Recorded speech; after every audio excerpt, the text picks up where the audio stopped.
Before you start building the skeleton, make sure Layer Bones is set current. You'll start by building the spine bone. Spine bone is the easiest bone chain to build, as it's centered to the character and doesn't need to be moved or mirrored. Start in the left view. This will orient the local Z-axis of the spine bones to that view. As mentioned before, this favors the bending of the spine forward and backward as a primary rotation. Actually, you're going to need two chains, one for the pelvis pointing down, and one for the spine moving up all the way to the top of the head. Start with the spine. Go to the Create Systems tab and click the Bones tool. Ultimately, you want to ensure that the bone chain you create has bones that are properly positioned to rotate the chain in specific joint placements. However, a useful approach is to position the chain first and then go back and fine-tune the joint placements. Here, you use 3 bones for the spine, 1 bone for the neck, and 1 for the head. Depending on the complexity of the character, you may decide to have more or less bones. Unless you have specific needs, you won't need more than 2 or 3 spine bones to rig a character for games. Start clicking away to create the spine.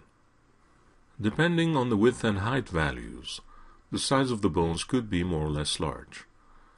Undo the bone chain if necessary and set the width and height values to 1.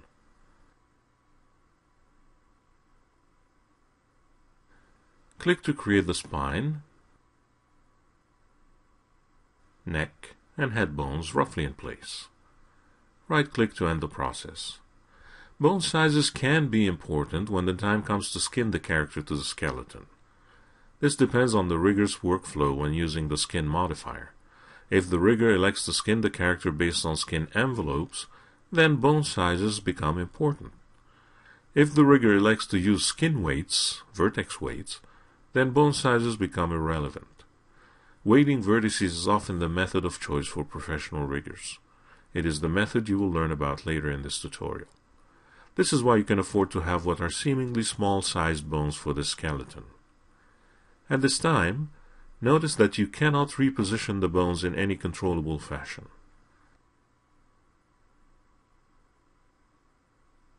For that, you need to access the Bone Tools dialog from the Animation menu and enable Bone Edit mode. Now you can use the Move tool to reposition individual bones so that the joints are placed where you need them.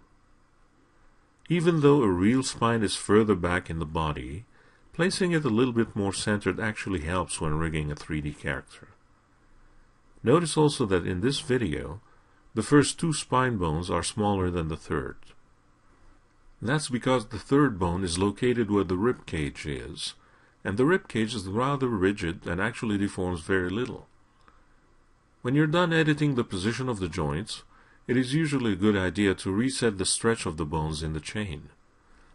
This resets any type of weird or unwanted scaling that may have taken place when repositioning the joints. This is done by selecting the bones in the chain and then clicking the Reset Stretch button lower in the Bone Tools dialog. Here's another situation to be aware of. Notice what happens if you relocate the head bone in the scene. The nub at the end of it doesn't reorient itself to stay aligned with its parent bone. To fix this, you can rotate the nub, but an easier method is to actually delete it. To recreate it in the correct orientation, select the parent bone, in this case the head bone, and then click the Create End button. You still need the nubs in the chain for IK and FK purposes. There are very rare situations where you can actually do without the nubs. Undo the steps to go back to the correct head orientation. Exit Bone Edit mode when done. Rename the bones in the chain. Name the spine bones Spine 1, Spine 2, and Spine 3,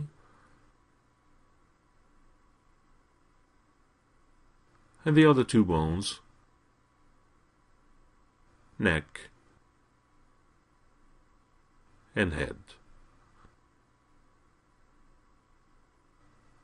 Rename the nub bone Head Nub. It is also a good idea to give these bones a prefix identifying the character. After all, there could be another character in the scene sharing those bone names. To automate that process, select all bones and then from the Tools menu, choose Rename Objects. Disable base name and enable prefix. Name the prefix zombie underscore. The underscore is optional, but it makes for a nice separator between the character identification and the bone names. Click the Rename tool to rename the selected bones. If you test them out individually, you'll notice they all have the zombie underscore prefix. Another useful technique is to add a underscore bone suffix to the bone names. This works as a friendly reminder that these objects are in fact bone objects. This becomes invaluable as you start adding more entities to the rig in the form of shapes and helpers. Make sure all the bones are selected again and disable prefix mode. Enable suffix, name it underscore bone, and click the Rename button once again. Verify the results. All the bones have proper prefix and suffix values. Leave the Rename Objects dialog open. Create a new chain for the pelvis. That's just one bone with its snub oriented down. Be careful not to start it too close to the spine bone, otherwise it would connect to it. In Bone Edit mode, align the pelvis bone to the first spine bone in position XYZ, pivot to pivot.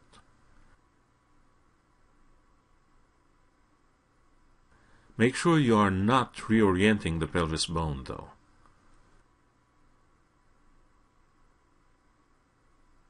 Adjust the nub, but you'll most likely need to delete it and recreate it to make sure it's aligned to the pelvis.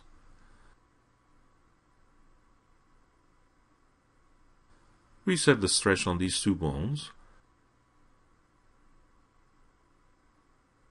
and rename them pelvis and pelvis snub.